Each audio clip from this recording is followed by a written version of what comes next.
एक ओंकार सतनाम करता पुरख निरभौ निर्वैर अकाल मूरत अजूनी सैभ भंग गुरप्रसाद जप आद सच जुगाद सच है भी सच नानक होसी भी सच। वाहिगुरु जी का खालसा वाहिगुरु जी की फतेह। Dear students, in this video I am going to cover question number 49 2020 edition TS Grewal cash flow statement chapter. Format ऐसे लिखेंगे cash flow statement as per accounting standard 3 of companies act 2013। Format कुछ इस तरह से रहेगा, पर्टिकुलर्स डिटेल्स अमाउंट। सबसे पहली है ऑपरेटिंग एक्टिविटी। ऑपरेटिंग एक्टिविटी में सबसे पहले क्या आता है, surplus as per statement of profit loss difference लिख देंगे आप। सो 4,80,000 में से 3,75,000 माइनस कर देंगे, आपके पास 1,05,000 आ गया। सो ये surplus as per statement of profit loss हो गया। ऐड करेंगे आप सारे डिविडेंड, सारे क्या करते हैं, ऐड करे जाते हैं। सो ऐड करा जाएगा इंटरिम डिविडेंड। इंटरिम डिविडेंड कितना है, 75,000। तो सरप्लस आपको दिया हुआ है क्वेश्चन में, शेयर होल्डर फंड का सेकंड पॉइंट है सरप्लस दोनों सालों का दिया, उसका डिफरेंस लिख दिया। इंटरिम डिविडेंड आपको एडजस्टमेंट में दिया हुआ, पहली एडजस्टमेंट, इन दोनों को प्लस करके आएगा net profit before tax and extraordinary item.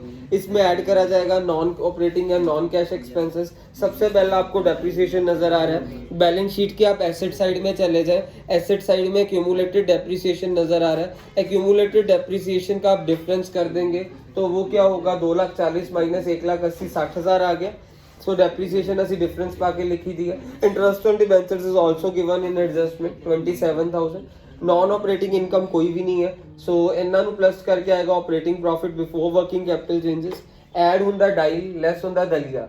ਡਾਈਲ ਦੇ ਦਲੀਆ ਦੇ ਵਿੱਚ ਕਰੰਟ ਐਸੈਟਸ ਕਰੰਟ ਲਾਇਬਿਲਿਟੀਜ਼ ਆਉਂਦੀਆਂ। ਫੁੱਲ ਫਾਰਮ ਲਿਖਣੀ ਹੈ ਤੁਸੀਂ ਇੱਥੇ ਬ੍ਰੈਕਟਸ ਦੇ ਵਿੱਚ, ਡਿਕਰੀਜ਼ ਇਨ ਕਰੰਟ ਐਸੈਟਸ ਇੰਕਰੀਜ਼ ਇਨ ਕਰੰਟ ਲਾਇਬਿਲਿਟੀਜ਼।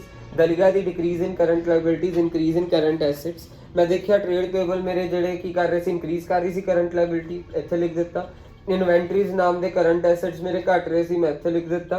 ਟ੍ਰੇਡ ਰਿਸੀਵੇਬਲ ਨਾਮ ਦੇ ਕਰੰਟ ਐਸੈਟਸ ਮੇਰੇ ਵਧ ਰਹੇ ਸੀ, ਮੈਂ ਦਲੀਆ ਚ ਪਾ ਕੇ ਇੱਥੇ ਮਾਈਨਸ ਦਾ ਸਾਈਨ ਵੀ ਪਾਣਾ, ਕਿਉਂਕਿ ਮਾਈਨਸ ਦੇ ਵਿੱਚ ਇੱਥੋਂ ਦੀ ਤੁਹਾਡਾ ਹੁਣ ਆਹ ਪਲੱਸ ਆਹ ਮਾਈਨਸ ਆਹ ਤੁਹਾਡੇ ਕੋਲ ਆਏਗਾ operating profit after working capital changes. So operating profit after working capital changes ਆ ਗਿਆ।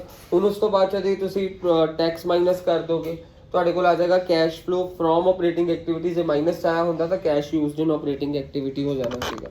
ਸੋ ਹੁਣ ਅਸੀਂ ਇੱਧਰ ਆਉਂਦੇ ਹਾਂ, ਇਨਵੈਸਟਿੰਗ ਐਕਟੀਵਿਟੀਜ਼ ਸਾਰੇ ਨਾਨ ਕਰੰਟ ਐਸੈਟਸ ਚ ਆਉਂਦੇ। ਨਾਨ ਕਰੰਟ ਐਸੈਟਸ ਦੇ ਤੁਸੀਂ ਪਲਾਂਟ ਐਂਡ ਮਸ਼ੀਨਰੀ ਦੇਖੋ। ਪਲਾਂਟ ਐਂਡ ਮਸ਼ੀਨਰੀ ਸਾਲ ਦੀ ਸ਼ੁਰੂਆਤ ਦੇ ਵਿੱਚ ਹੈਗੀ ਹੈ 6 ਲੱਖ ਦੀ, ਸਾਲ ਦੇ ਅਖੀਰ ਚ ਹੋ ਗਈ 7.5 ਲੱਖ ਦੀ। ਮੀਨਸ ਤੁਸੀਂ ਖਰੀਦੀ ਹੈ, ਖਰੀਦਣ ਨਾਲ ਪੈਸਾ ਜਾ ਰਿਹਾ। Purchase of plant and machinery minus sale of land and building. Land and building ਸਾਲ ਦੀ ਸ਼ੁਰੂਆਤ ਦੇ ਵਿੱਚ ਸੀਗੇ ਸਾਡੇ ਕੋਲ 3 ਲੱਖ ਦੇ, ਅਖੀਰ ਦੇ ਵਿੱਚ ਹੋ ਗਏ 2,40,000 ਦੇ। ਮੀਨਸ ਅਸੀਂ ਵੇਚੀ ਗਏ 60,000 ਦੀ।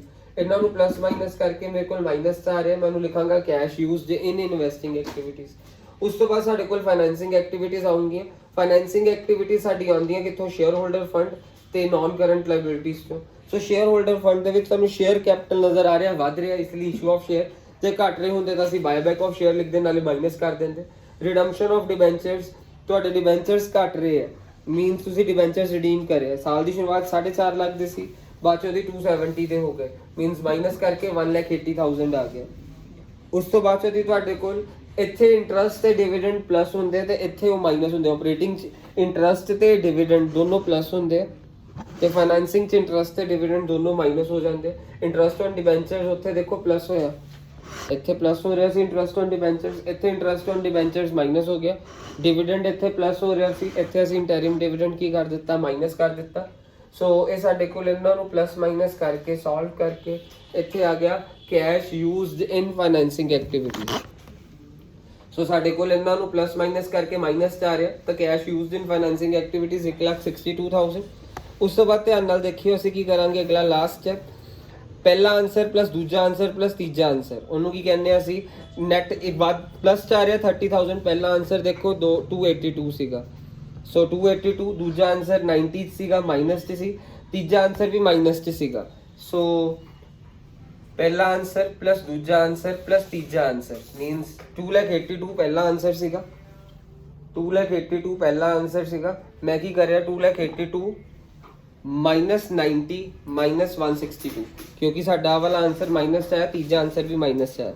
ਇਹਨੂੰ ਪਲੱਸ ਮਾਈਨਸ ਕਰਕੇ ਮੇਰੇ ਕੋਲ ਆ ਰਿਹਾ 30,000 प्लस च आ रहा है, इसलिए मैं इत्थे लिख देता net increase in cash and cash equivalent 30,000।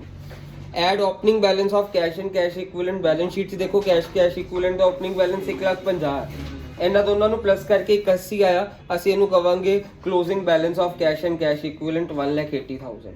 ਸੋ ਸਾਡਾ ਪਤਾ ਵੀ ਚੱਲ ਗਿਆ ਬੈਲੈਂਸ ਸ਼ੀਟ 'ਚ ਹੈ ਵੀ 180 ਹੈ ਤੇ ਸਾਡਾ ਆਇਆ ਵੀ 180 ਹੈ, ਮਤਲਬ ਅਸੀਂ ਸਹੀ ਕਰਿਆ।